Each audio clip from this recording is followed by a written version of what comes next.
As you probably saw in our top 10 cartoon games, whenever you think of popular comics or cartoons getting really great old school games, chances are they were made by Capcom.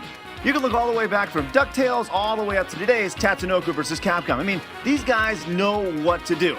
And as they were riding the success of Final Fight, Capcom released another awesome beat 'em up using the little Marvel character known as the Punisher. As you would expect, Kingpin is up to his old tricks, but like the Punisher says, if you're guilty, you're dead.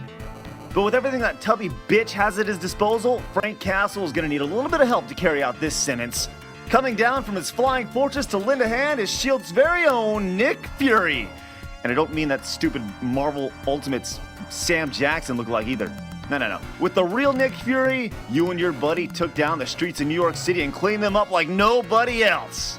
If you read the comic, you know what these two are capable of. The Punisher lives up to his name as you can beat, stab, and shoot the henchman dumb enough to stand in your way. In the nuts? That's such a dick move, Frank. Look, we have our history of hitting people in the nads, but you never shoot a guy in the balls. That's just wrong, dick.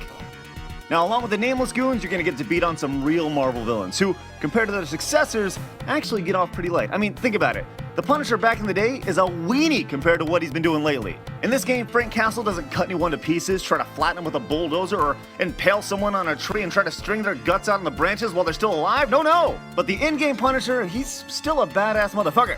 I mean, if you think about it, the 90s bad guys are actually kind of lucky in a way. Not having to worry about what kind of messed up way they're going to die. But what gets me is that they know that by taking the henchman job, they're inevitably going to meet the Punisher, and he will end them. They're going to die. I mean, at what point does a person's life get so bad that they sign their own death warrant to make ends meet? I mean, their contract says, if you take this job, the Punisher will kill you. He will beat you, he will stab you, he will shoot you. Frank! You do not shoot a guy in the balls! That is not cool.